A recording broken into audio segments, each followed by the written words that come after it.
Chapter 1. The Woman in Black. There's a particular kind of madness that comes from wealth, not the madness of excess that we usually associate with the rich, but the opposite, an obsessive terror of spending a single dollar even when you have millions. In the winter of 1916, in a shabby apartment in Hoboken, New Jersey, surrounded by newspaper-wrapped bundles of stock certificates and bank books documenting $100 million in assets, an 81-year-old woman died of a stroke brought on by an argument over the price of milk. Hetty Green had spent the final decades of her life as the richest woman in the world, worth roughly $2 billion in today's currency. Yet she lived in unheated rooms, ate cold oatmeal because cooking cost money, wore the same black dress until it literally disintegrated, and famously refused to pay for a doctor who might have saved her son's leg.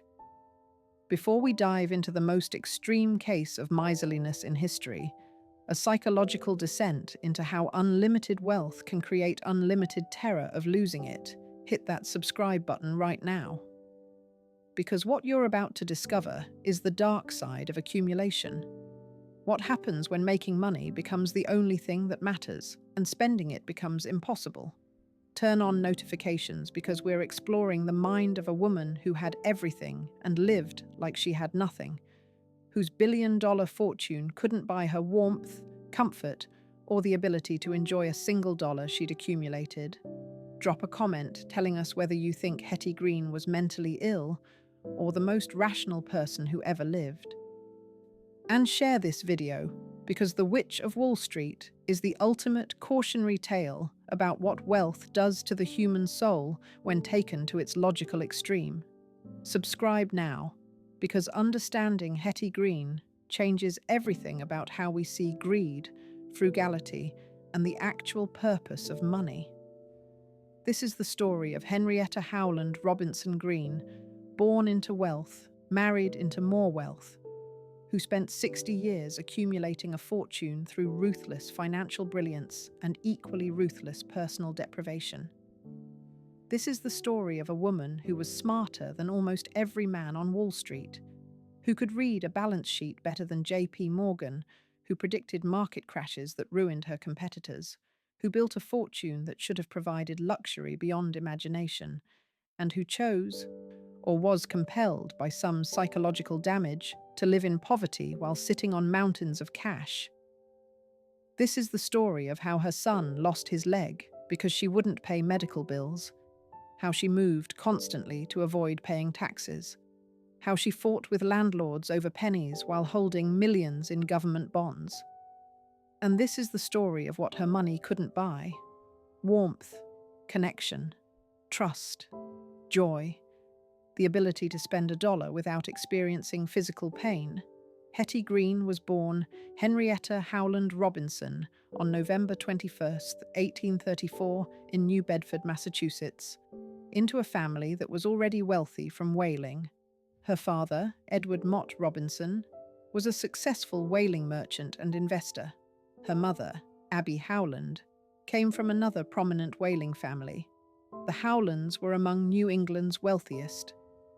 By the time Hetty was born, the family was worth an estimated $1 million, roughly $35 million today.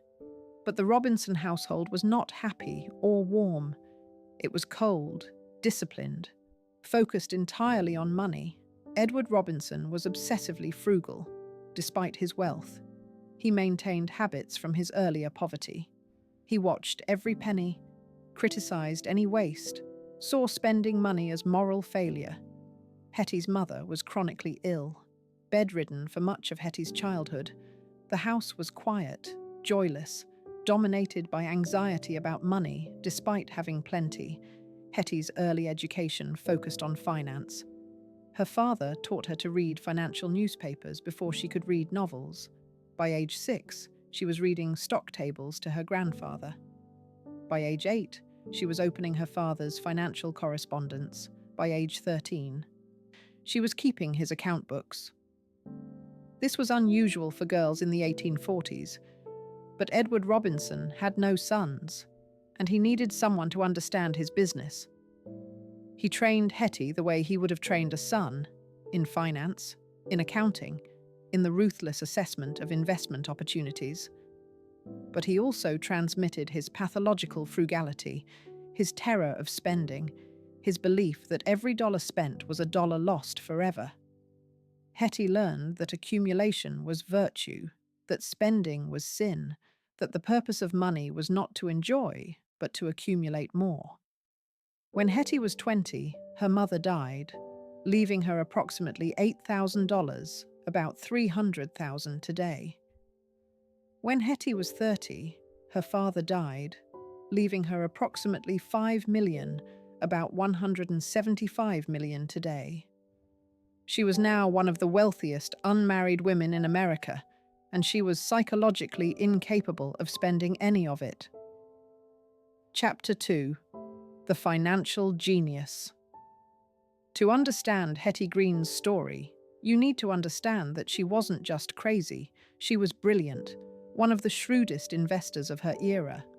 Her wealth wasn't inherited and squandered, it was multiplied through extraordinary financial skill. In 1865, at age 31, Hetty moved to New York to actively manage her fortune. This was unprecedented for a woman.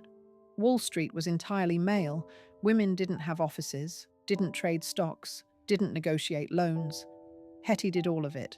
She rented a desk at a bank, would arrive daily to read financial reports, track her investments, make trading decisions. She specialized in government bonds, railroad securities, and real estate mortgages, the safest, most boring investments, the kind that produced steady income without risk. But her real genius was in crisis investing. She would accumulate cash during prosperous times, living on minimal income, building reserves. Then, when financial panics hit, when other investors were desperate for liquidity, Hetty would lend money at high interest rates or buy assets at distressed prices. She made fortunes during the Panic of 1873, the Panic of 1893, and the Panic of 1907, always buying when others had to sell. J.P. Morgan reportedly said, "Hetty Green is the only woman in America who knows the money market as well as I do, and possibly better." This wasn't condescension, it was accurate. Hetty understood market psychology, understood when fear was creating opportunity. Her investment strategy was simple. Buy safe assets when they're cheap, hold them for income, never sell except to buy something safer or cheaper. She never speculated, never gambled, never took risks. Everything was calculated, conservative, focused on preservation first and growth second. By 1900, Hetty's fortune was estimated at $60 million, roughly $2.1 billion today. She was receiving annual income of over $5 million from bonds and mortgages. She was the richest woman in America, possibly the world, and she lived like a pauper. Her office was a desk she rented for $50 a month at Chemical Bank. She would arrive daily wearing the same black dress, carrying lunch in newspaper.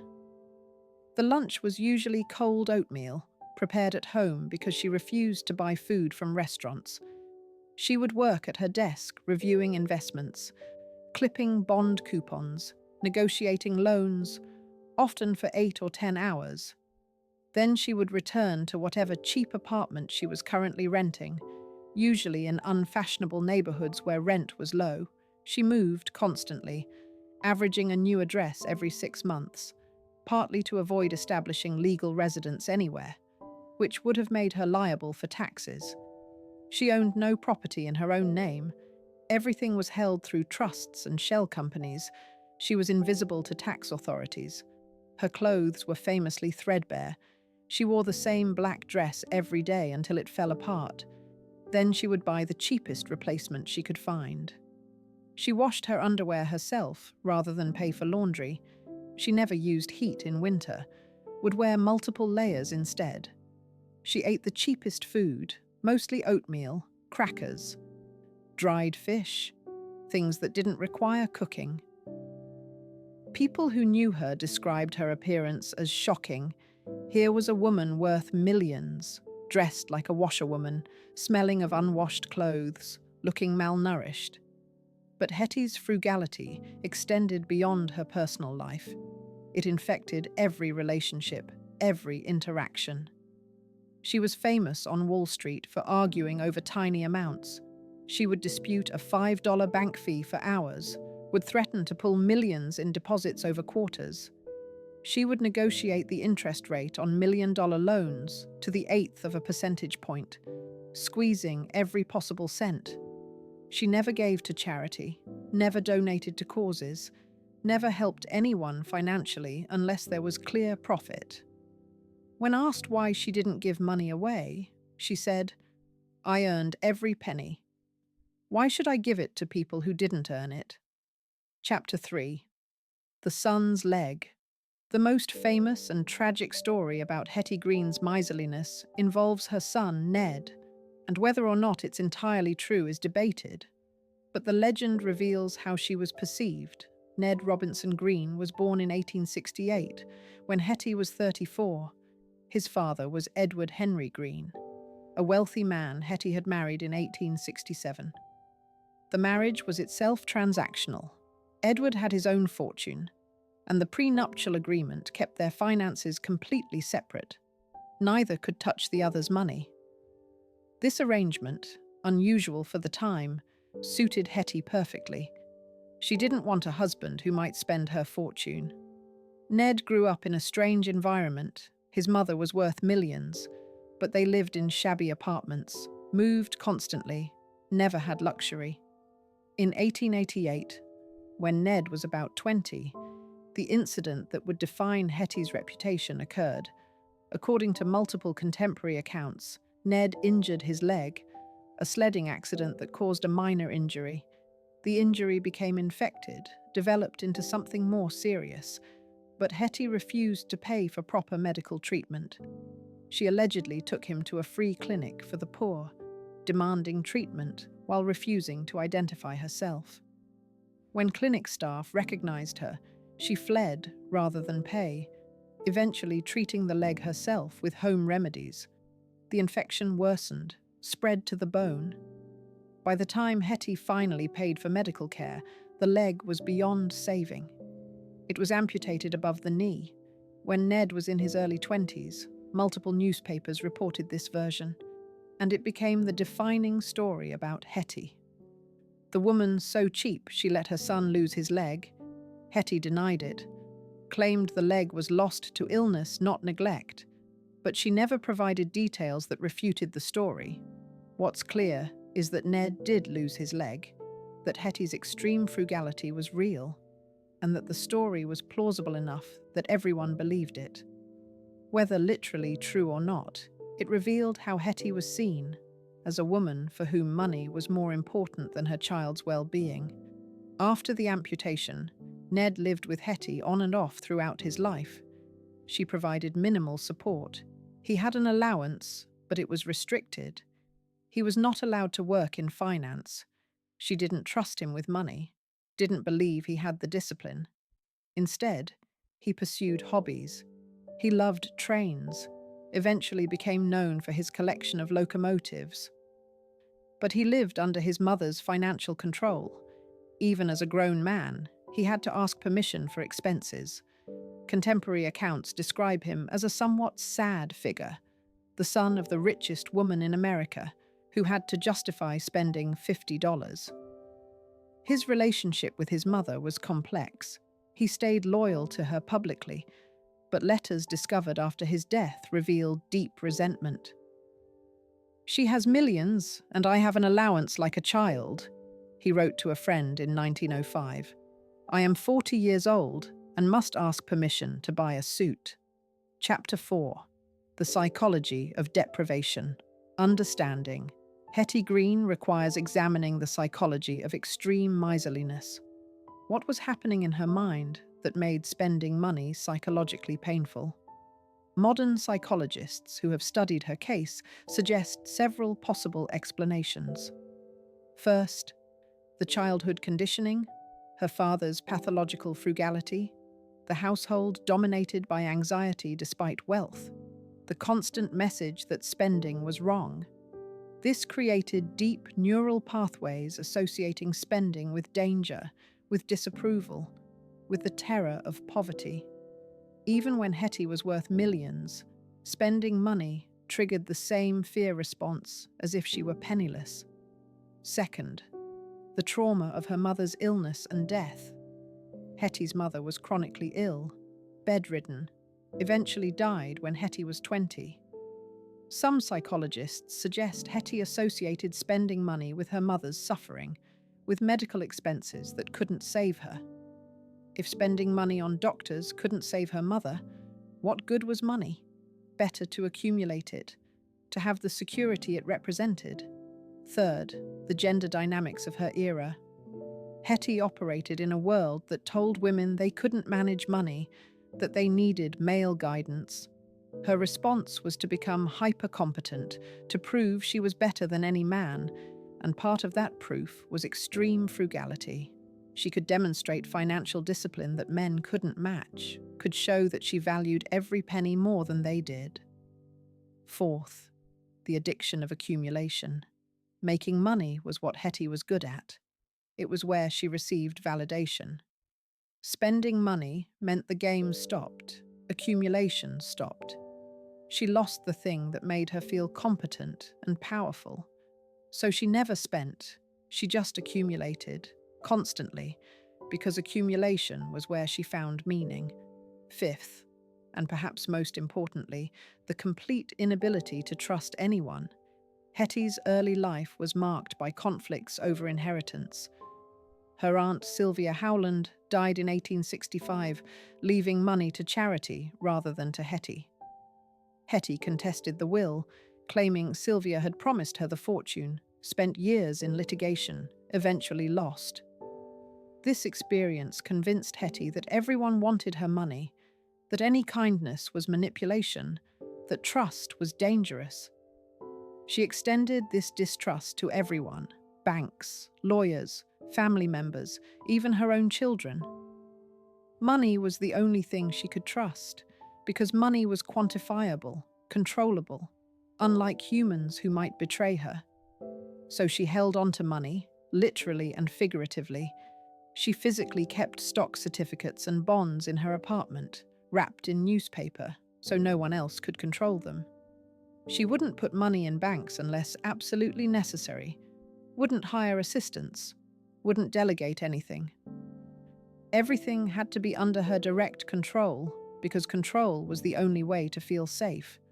The result was a woman who was objectively one of the most financially successful people in history, who had amassed wealth beyond most people's comprehension, and who was absolutely miserable, unable to enjoy a single dollar, unable to trust anyone, unable to experience pleasure from anything except seeing numbers in account books increase. Chapter 5. The Final Years. By 1910, when Hetty was 76, her eccentricities had calcified into legend. She was famous, written about in newspapers, called the Witch of Wall Street. The nickname was partly about her financial acumen, witchcraft as metaphor for her uncanny ability to profit from crashes, but it was also about her appearance: the black dress, the unwashed clothes, the cold eyes, the complete lack of warmth. She looked like a witch from fairy tales, which was partly her own doing. She didn't care about appearance, saw spending on clothes as waste. But it was also because she was a woman with power in a male world, and powerful women were often portrayed as monstrous. Hetty lived her final years in Hoboken, New Jersey, in a cheap apartment that cost about $20 a month. She would commute to Manhattan daily, taking the ferry because it was cheaper than living in the city. Her apartment was cold. She refused to pay for heat even in winter, would sit wearing multiple coats rather than spend money on coal. She had no friends, no social life, no leisure activities. Her only focus was managing her investments. Her daily routine was identical: wake early, eat cold oatmeal, take the ferry, work at her desk, return to Hoboken, eat bread and dried fish, sleep. 7 days a week, Never varying for years, people who encountered her described her as radiating suspicion. She assumed everyone wanted something, every interaction was potentially a con. Landlords were trying to overcharge, banks were trying to cheat her, even grocery clerks were suspect. She would check her change obsessively, count pennies, dispute bills over cents. In 1916, when she was 81, Hetty got into an argument with a grocer about the price of milk. She believed she was being overcharged by a few cents. The grocer insisted the price was correct. The argument escalated. Hetty became enraged. She had a stroke right there in the store. She was taken to her apartment, refused to go to a hospital because hospitals cost money. She died the next day, July 3rd, 1916, surrounded by newspaper-wrapped bundles of stock certificates. Her final words, reported by the doctor who attended her, were about money. "Don't let them steal my bonds." Even dying, her focus was on protecting her accumulation. Her estate was valued at over $100 million, roughly $2.1 billion today. She left it to her children, Ned and her daughter Sylvia, with strict instructions that they preserve the capital. Both children immediately began spending. Ned bought a massive mansion in Texas, filled it with his train collection. Sylvia traveled the world, bought art, lived the life their mother had denied herself. Within a generation, the fortune was largely dissipated. The children and grandchildren spent what Hetty had accumulated, which raises the question, what was the point? Hetty spent 60 years accumulating money she never enjoyed, denying herself every comfort, living in misery.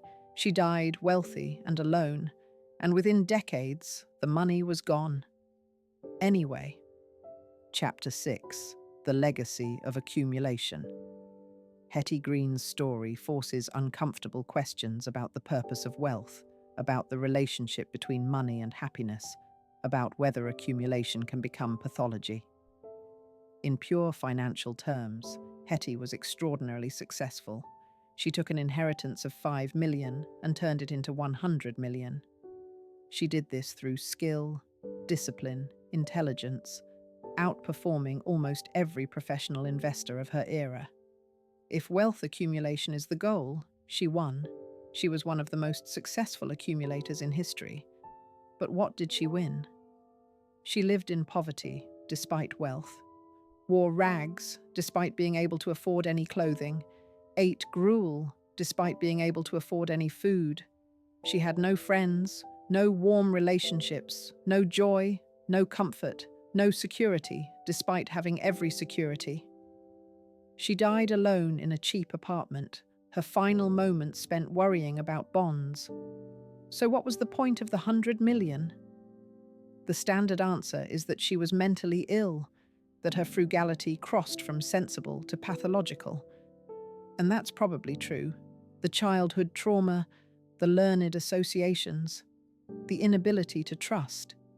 These created psychological damage that manifested as extreme miserliness. But there's another reading, that Hetty took capitalism's logic to its conclusion. Capitalism says accumulation is virtue, that saving is good and spending is bad, that the purpose of money is to make more money. Hetty just believed it completely.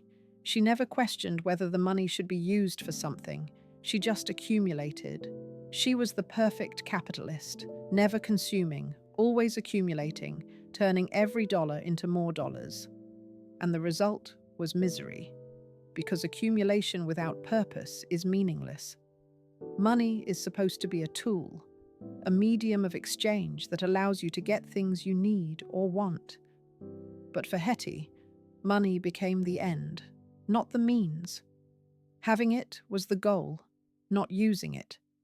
This transforms wealth from something useful into something pathological. Today, we lionize wealthy people who live frugally, who don't flaunt their money, who stay grounded despite wealth. Warren Buffett living in the same house, driving an old car, these are celebrated as virtues. But where's the line between frugality and pathology? Between being prudent and being sick, Hetty Green is the extreme case that reveals the continuum. She had virtues that we claim to admire: discipline, saving, not wasting. Taken to their logical extreme, those virtues became vices. Discipline became rigidity. Saving became hoarding. Not wasting became not living. The lesson of Hetty Green is that money is meaningless if you can't use it. That accumulation without purpose is just numbers. She had $100 million and lived worse than people with 100. She could have had comfort, security, even joy. And she chose cold oatmeal in an unheated room. That's not virtue, that's tragedy. And the final irony is that her careful accumulation, her 60 years of deprivation, meant nothing. Her children spent the money, lived the lives she denied herself. Within 50 years, the fortune was scattered. All that suffering, all that accumulation, all those pennies counted and arguments over milk prices. It didn't preserve wealth for generations. It didn't create a lasting legacy. It just made one woman miserable. Hetty Green died the richest woman in the world, and one of the most impoverished humans who ever lived, not in money, but in everything that money is supposed to buy: security, comfort, joy, connection, trust, the ability to live without constant fear. She had none of it, despite having all the money in the world. That's the real story of the Witch of Wall Street. Not that she was rich and cheap, we knew that, but that she proved that wealth and poverty can coexist in the same person, that you can have everything and nothing simultaneously. That accumulation without purpose is just another form of starvation, and that sometimes the richest people are the poorest of all. If Hetty Green's story of having billions and living like a pauper disturbed you, if it made you question what wealth is actually for, subscribe immediately, because we're exploring the psychology of money, how it transforms people, how accumulation can become addiction, how having everything can mean having nothing. Hit that notification bell so you never miss when we investigate another case of wealth destroying the person who holds it. Drop a comment telling us whether you think Hetty was mentally ill or whether she was just taking capitalism to its logical conclusion.